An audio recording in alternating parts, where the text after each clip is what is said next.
తాగునీటి పైపులు డ్రైనేజీలు పక్కపక్కనే ఉండటంతో నీరు కలుషితమయ్యే ప్రమాదం ఉందని పురపాలక శాఖ మంత్రి నారాయణ అన్నారు.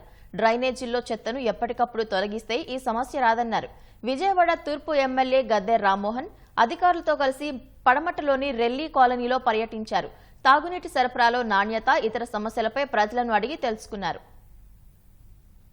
జనరల్ గా ఏంటంటే ఈ యొక్క రైనీ సీజన్ లో వర్షాలు వచ్చినప్పుడు ఎక్కడైతే ఓపెన్ డ్రైన్స్ ఉంటాయో ఓపెన్ డ్రైన్స్ లో వాటర్ ఓవర్ఫ్లో అయ్యి ట్యాప్స్ కనెక్షన్స్ ఎక్కడైనా చిన్న లీక్ ఉంటే దానిలో పోవటం, ఆ నీళ్లు తాగటం, కలుషితం కావటం దానివల్ల జరుగుతుంటుంది. అందుకని యాక్చువల్ గా అధికారులందరికీ మన టెలికాన్ఫరెన్స్ పెట్టి స్టేట్ మొత్తం అన్ని మున్సిపాలిటీస్ కి ఇన్స్ట్రక్షన్ ఇచ్చాను. ఇమీడియట్ గా సిల్ట్ డ్రైవ్ చేయమని. కాలువల్లో ఉండే డ్రైన్స్ ఓపెన్ డ్రైన్స్ లో ఉండే సిల్ట్ తీసేస్తే వాటర్ ఫ్రీగా ఫ్లో అయితే ఇప్పుడు ఏమవుతుందంటే స్ట్రక్ కాదు. ఇప్పుడు ఇటువంటి ప్రాబ్లమ్స్ వీలైనంత వరకు మినిమైజ్ కావటానికి ఉంటుంది. దాని మీద యాక్చువల్ గా స్పెషల్ డ్రైవ్ చేయమన్నాం. గత ప్రభుత్వంలో చేసిన చిన్న చిన్న పొరపాట్లు దాని శ్రద్ధ చూపించడం వల్ల స్టార్టింగ్ లో ఆ ప్రాబ్లం వచ్చినమాట వాస్తవం. ఇప్పుడు స్లోగా అది కంట్రోల్లోకి వస్తా ఉంది. కొండ ప్రాంతంలో 7వ డివిజన్ లో కొంచెం ప్రాబ్లం వచ్చింది, దాన్ని రెక్టిఫై చేయడం జరిగింది. అందువల్ల ఈ స్లమ్స్ లో వాటర్ ఫెసిలిటీ పెంచాలని, 24 గంటల వాటర్ ఇవ్వాలని ఇచ్చే దానిలో ఉత్తర ప్రాబ్లమ్స్ రాకుండా చేయడానికి గతంలో కూడా నారాయణ గారు మున్సిపల్ మినిస్టర్ గా అనేకమైన డెవలప్మెంట్ యాక్టివిటీ చేయడం జరిగింది. మరలా కూడా ఈ స్లమ్స్ అన్ని కూడా